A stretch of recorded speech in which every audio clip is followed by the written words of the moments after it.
Welcome again to the program. Russia is today claiming forces in Ukraine have destroyed industrial buildings of a plant repairing Ukrainian army vehicles in the Kharkiv region. The defense ministry says another Ukrainian military jet has been downed as well. Also happening today, state media in Russia says one of Moscow's top generals was killed during heavy fighting in the eastern Donbas region. Major General Roman Kutuzyov was killed leading an assault on a Ukrainian settlement in the region. It also been commanding troops from the self-declared Donetsk People's Republic. The Russian Defense Ministry is yet to comment on the news. Meanwhile, Ukraine's military intelligence chief, Major General Kirilo Budanyov, says fighting around Severodonetsk now represents the hottest area of the conflict in the country. He claims his forces are gradually ousting Russian troops from the important eastern city, despite what he calls a tenfold advantage of the enemy in artillery. Russian attacks in Ukraine intensified over the weekend. Here in Bakhmut in Donetsk region, Ukraine soldiers are seen manning their positions in trenches and shelters. They've been under regular fire from Russian troops, and the situation is difficult, according to the soldiers, but they've held their positions.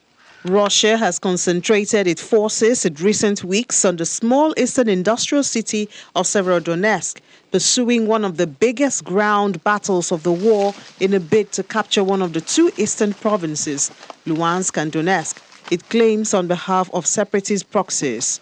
After retreating steadily in the city in recent days, Ukraine mounted a counterattack there, which it said took the Russians by surprise. And after recapturing a swath of the city, Ukraine forces are now in control of half of it.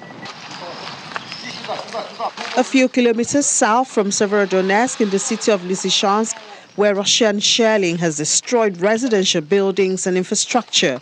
This video, released by the National Police, showed fire and smoke affecting a damaged building as officers combed the scene in the aftermath of what they said were strikes on the city.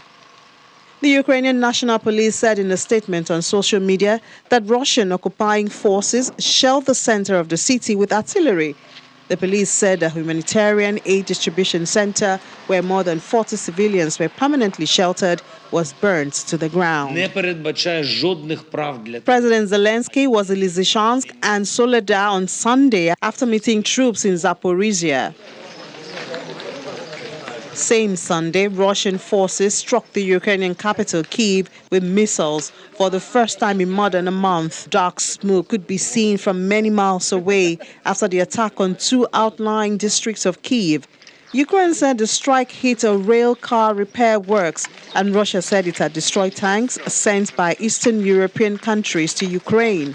At least one person was hospitalized, though there were no immediate reports of deaths. The strike was a sudden reminder of war in a capital where normal life has largely returned since Russian forces were driven from its outskirts in March.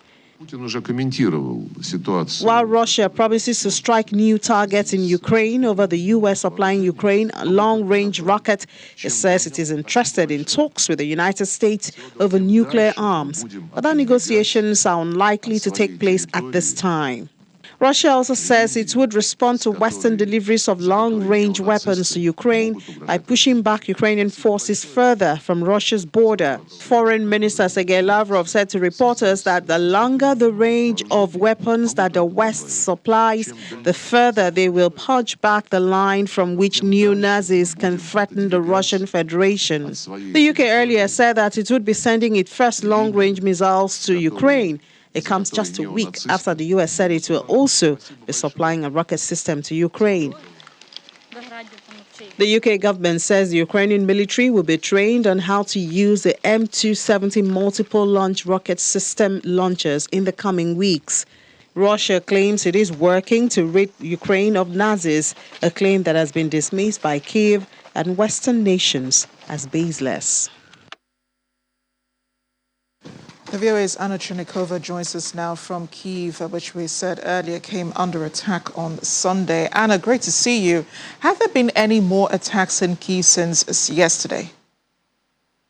Good evening. No.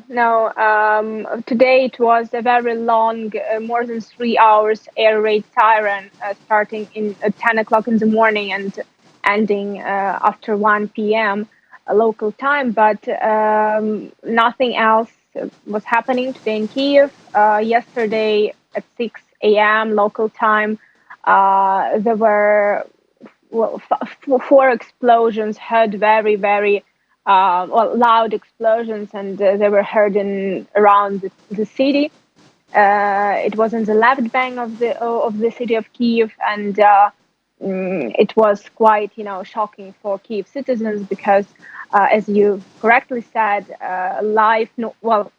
kind of normal life is starting to come back to the city of Kiev, and it's more than a month that no missile strikes were experienced here. So, of course, it was quite a stressful day yesterday.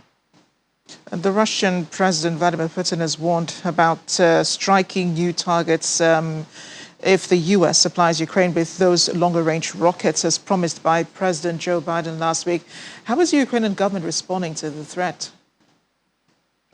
There was no official comment specifically on this announcement, but Ukrainian officials and the Ukrainian president in particular were saying a couple of times already that these threats, they're not going to really change the tactic or the strategic partnership of Ukraine with its partners, because Ukraine didn't attack Russia or anything like that. Ukraine didn't start this war.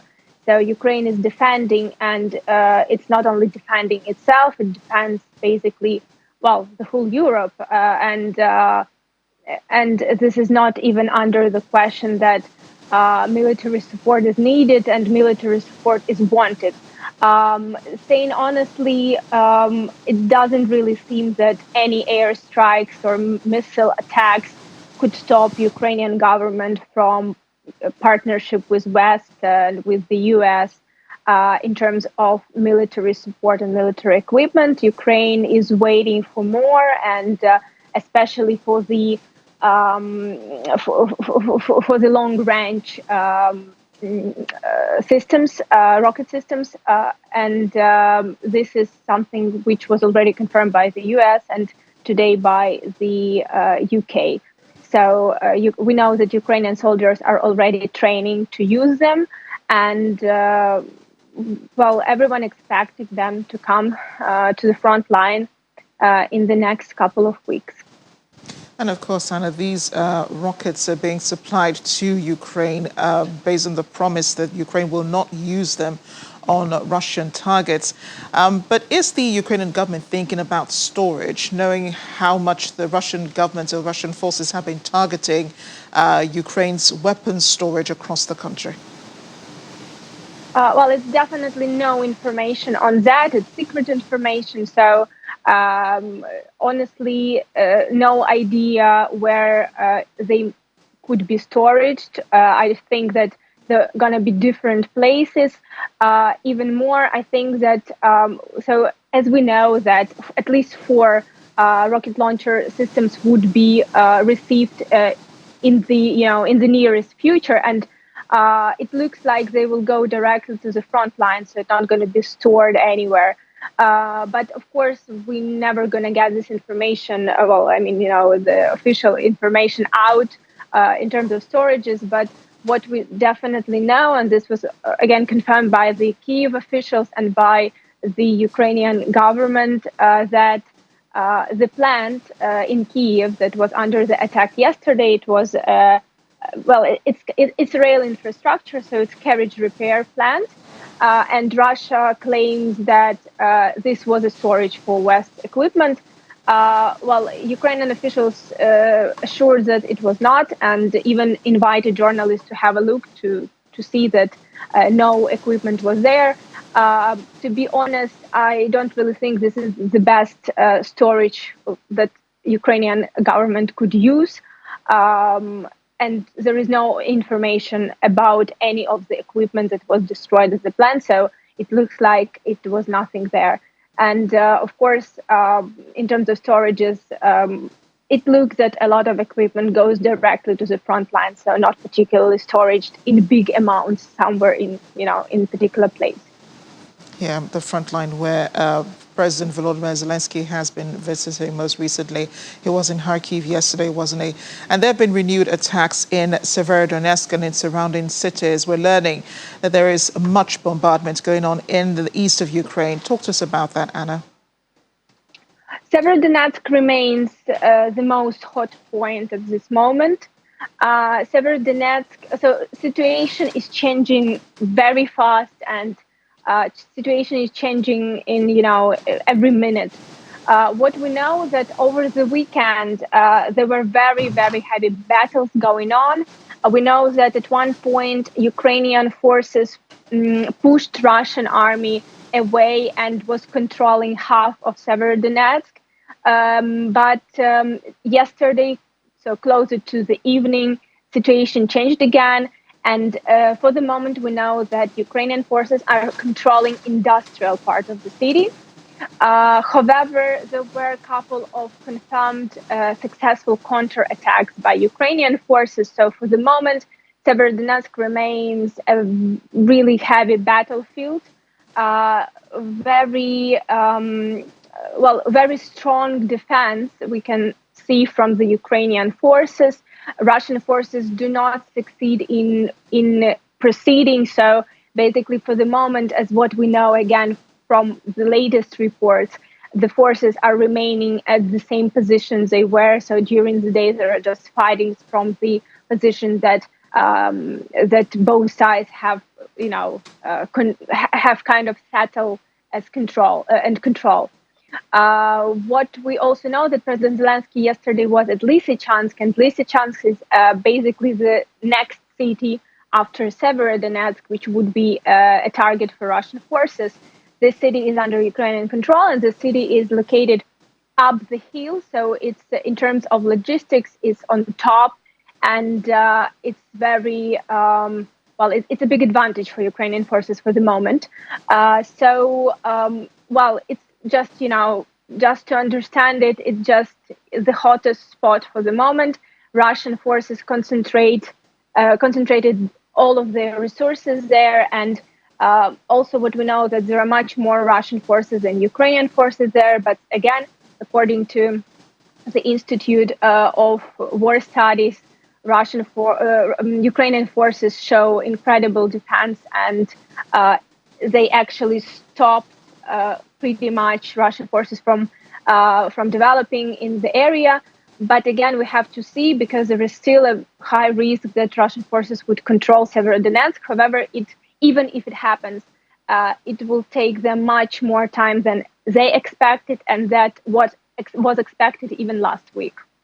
Yeah, and President Zelensky said that the Ukrainian forces have tried to, they have reclaimed some of the territories that have been captured by the Russian forces, and that every chance that they get, the Ukrainian forces are fighting back, trying to hold their own. But he says the situation could become very difficult, Anna, if Russia makes further gains. How much of Severodonetsk really is still under Ukrainian control? This is true. It's extremely difficult. And also what President Zelensky said, that most important for Ukraine is people. So if land should be, given away, but people saved, and, it's basically what he was saying about Severodonetsk, then probably this tactic would prevail, because as we hear a lot from different military experts, Severodonetsk is a very important spot, but Severodonetsk do not, it's still not that important to lose all your best people at that battlefield. So what it looks for the moment, that it's of course very dangerous, and in terms of capturing by Russian forces, Ukrainians would definitely defend it until the very end. But what we can say, I cannot really say in percentages, how much of Severodonetsk is under control of Ukrainians and Russians, because as I already said, just two days ago we had confirmation of 50-50, but now situation is different. What I definitely can say is that most of the city is under Russian control for the moment. But again, Ukrainians continue to do counterattack actions and continue to defend. Anna, thanks again for updating us, and do stay safe in Kyiv. Thank you very much. Well, we're hearing more from the Russian Foreign Minister, Sergei Lavrov, who spoke earlier to reporters earlier today. He described as unprecedented a move by 3 Eastern European countries to block his plane from traveling to Serbia, adding that he is yet to receive an explanation for their decision. He also says it would instead invite his Serbian counterparts to visit him in Moscow, as the main thing is no one will be able to destroy your relations with Serbia. His words. And this all stems from Bulgaria, North Macedonia and Montenegro closing their airspace to an official plane that would have carried Moscow's top diplomat to Belgrade today. Serbia's Interior Minister Alexander Vulin said he deeply regretted the obstruction of the visit of Mr. Lavrov, whom he describes as a great and proven friend of Serbia. Well, Russian Orthodox Patriarch Kirill has met with the Belarusian President Alexander Lukashenko in Minsk today. It's a visit that Mr. Lukashenko is calling a sign of unity and solidarity in the face of evil. Just last week, the European Union gave its final approval to new sanctions against Russia. Despite plans to include the Patriarch on the list, the head of the Russian Orthodox Church managed to escape sanctions after Hungary voiced its opposition to it, denying the EU of the necessary unanimity required to do so.